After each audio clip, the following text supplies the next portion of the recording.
नमस्कार दोस्तों, आज हम आप लोगों के लिए लेकर आए हैं क्लास 10 टीएच गोधूली कहानी का प्रश्न उत्तर। गोधूली किताब का कहानी प्रश्न उत्तर 8वां चैप्टर जीत जीत मैं निरखत हूँ।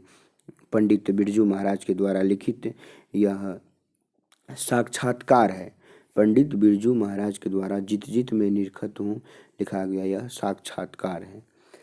तो अगला क्वेश्चन, इसमें पहला नंबर क्वेश्चन है, उसको हम लोग समझने का प्रयास करेंगे। प्रश्न को समझने से पहले मैं आपसे अनुरोध करना चाहता हूँ, मैं आपसे को कहना चाहता हूँ कि आप यदि मेरे चैनल पर नए नए आए हैं तो मेरे इस चैनल को आप अवश्य सब्सक्राइब कर लें। धन्यवाद। पहला क्वेश्चन, लखनऊ और रामपुर से बिरजू महाराज का क्या संबंध है? लखनऊ भी है और रामपुर भी है। लखनऊ और रामपुर से बिरजू महाराज का क्या संबंध है? इन प्रश्न को उत्तर के माध्यम से समझेंगे, तब हमको बढ़िया से समझ में आएगा। पहला क्वेश्चन है कि लखनऊ और रामपुर से बिरजू महाराज का क्या संबंध है? तो सबसे पहले बिरजू महाराज का जो जन्म है वह लखनऊ में ही 1938 ईस्वी में हुआ था। बिरजू महाराज का जन्म लखनऊ में 1938 ईस्वी को हुआ था, इसलिए उनकी जन्मभूमि है। यह जो लखनऊ है इसका जन्मभूमि हो गया। यहाँ तक समझ गए। रामपुर में उसके बहन का जन्म हुआ, उसकी जो बहन थी उसका जन्म हुआ रामपुर में, और उनके बाबूजी वहाँ 22 वर्ष रहे।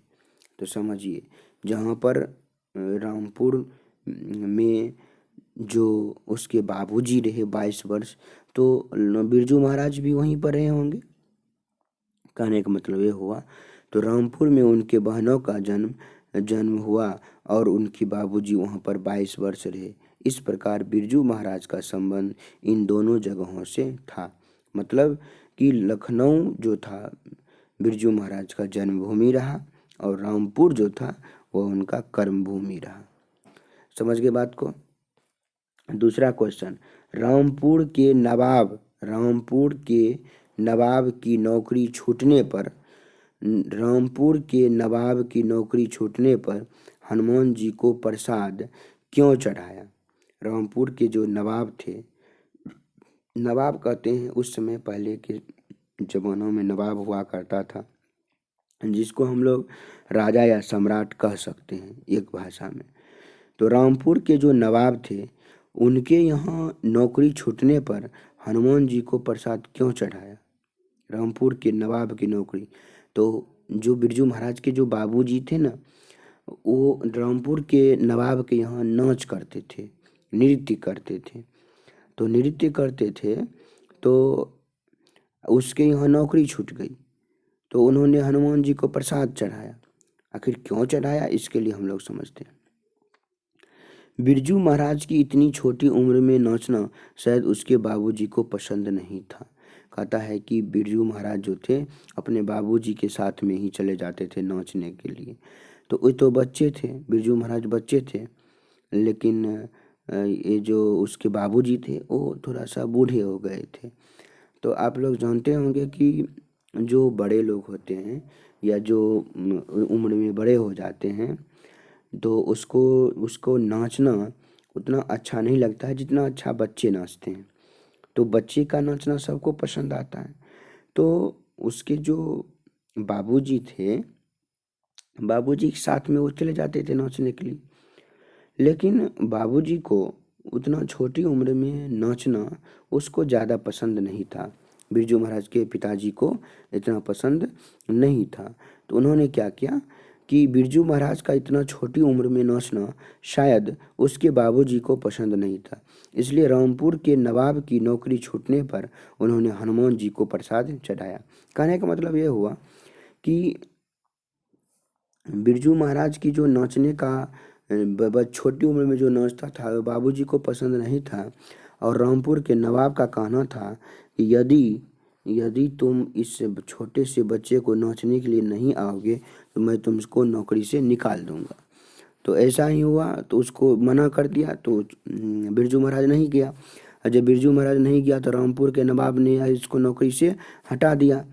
तो ये बाबूजी मन ही मन जो है हनुमान जी को प्रणाम किया, और इसलिए रामपुर के नवाब की नौकरी छूटने पर उन्होंने हनुमान जी को प्रसाद चढ़ाया। समझ में आ गया।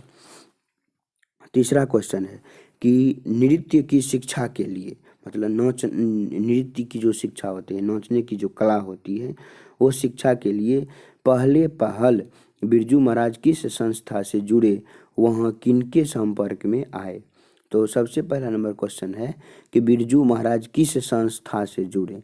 तो इस प्रश्न का उत्तर देखिए, नृत्य की शिक्षा के लिए बिरजू महाराज दिल्ली के हिंदुस्तानी डांस म्यूजिक संस्था, देखिए बहुत इंपॉर्टेंट क्वेश्चन है, VVI है, और यह क्वेश्चन जो है ऑब्जेक्टिव में भी पूछ सकता है कि बिरजू महाराज नृत्य की शिक्षा के लिए पहले पहल बिरजू महाराज किस संस्था से जुड़े। तो हिंदुस्तानी डांस म्यूजिक संस्था जो दिल्ली में है। नृत्य की शिक्षा के लिए बिरजू महाराज दिल्ली के हिंदुस्तानी डांस म्यूजिक संस्था से जुड़े और वहाँ निर्मला एवं लीला कृपलानी के संपर्क में आए। वहाँ दो व्यक्ति के संपर्क में आए, एक निर्मला और दूसरा लीला कृपलानी के संपर्क में आए। तीसरा क्वेश्चन समझ में आ गया। चलिए चौथा क्वेश्चन को समझते हैं। किसके साथ नाचते हुए बिरजू महाराज को पहली बार प्रथम पुरस्कार मिला। प्रथम पुरस्कार जो किसके साथ नाच रहा था तो उसको मिला। तो अपने बाबूजी तथा अपने चाचा जी शंभू महाराज के साथ नाचते हुए बिरजू महाराज को पहली बार प्रथम पुरस्कार मिला। कहता है जब अपने बाबूजी और चाचा शंभू जी के महाराज के साथ जब नाचते थे तो बिरजू महाराज को पहली प्रथम पुरस्कार वहीं पर मिला। बिरजू महाराज का चौथा क्वेश्चन समझ में आ गया। पांचवा क्वेश्चन को समझाने का प्रयास कर रहे हैं। पांचवा क्वेश्चन है कि बिरजू महाराज के गुरु कौन थे, उनका संक्षिप्त परिचय दीजिए। तो बिरजू महाराज की गुरु की बात करें तो उनके बाबूजी ही थे। बिरजू महाराज के गुरु उनके ही बाबूजी थे। जब उनके बाबूजी रामपुर के नवाब के यहाँ नृत्य करने जाते थे तो उसी के साथ में बिरजू महाराज भी चले जाते थे। लेकिन क्या हुआ कि बिरजू महाराज के बाबूजी की मृत्यु लू लगने से 54 वर्ष की अवस्था में हो गई। उसको लू मार दिया, गर्मी के मौसम में लू मारता है। लू लगने से 54 वर्ष की अवस्था में उसकी मृत्यु हो गई। छठा क्वेश्चन को समझने का प्रयास करते हैं। बिरजू महाराज ने नृत्य की शिक्षा किसे और कब देनी शुरू की। जब अब मान के चलिए कि बिरजू महाराज के पिताजी का निधन हो गया, मृत्यु हो गई, तो अब कोई न कोई उपाय ढूंढेगा, तो वही उपाय ढूंढा। लेकिन अब नृत्य की शिक्षा देना शुरू कर दिया। तो बिरजू महाराज ने नृत्य की शिक्षा किसे और कब देनी शुरू की। बिरजू महाराज ने सीताराम बागला को नृत्य की शिक्षा देना शुरू किए थे। उस समय उसकी उम्र 9 साल की थी। अब सोचिए, बिरजू महाराज 9 साल के उम्र में ही किसी को नृत्य की शिक्षा देने लगा। वह लड़का का नाम था सीताराम बांगला। प्रश्न ऑब्जेक्टिव में बहुत बार आते हैं कि बिरजू महाराज ने नृत्य की शिक्षा किसे दिया। सीताराम बांगला को। सातवां क्वेश्चन समझिए, बिरजू महाराज कौन कौन से वाद्य यंत्र बजाते थे। नाचते तो थे ही, इसके साथ साथ कौन सा वाद्य यंत्र बजाते थे। वाद्य यंत्र कहते हैं बजाने वाले यंत्र को, बजाने वाले साधन को। तो किसको बजाते हैं बिरजू महाराज। तो बिरजू महाराज सितार को बजाते हैं, गिटार को बजाते हैं, हारमोनियम को बजाते हैं, बांसुरी को बजाते हैं, तबला को बजाते थे। इतना चीज बजाते थे, सितार, गिटार, हारमोनियम, बांसुरी, तबला आदि आदि। समझ में आ गया।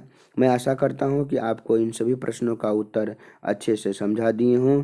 तो मैं आपसे रिक्वेस्ट करना चाहता हूँ कि मेरे चैनल को आप अवश्य सब्सक्राइब कर लें और बेल आइकन को भी दबा दें। इस वीडियो को ज़्यादा से ज़्यादा शेयर कीजिए। जब आप शेयर करेंगे तो सभी लोगों के पास, सभी छात्रों के पास ये वीडियो चले जाएंगे। तो मैं आपसे आशा करता हूँ कि आप सब्सक्राइब और शेयर ज़रूर कर दीजिएगा। धन्यवाद।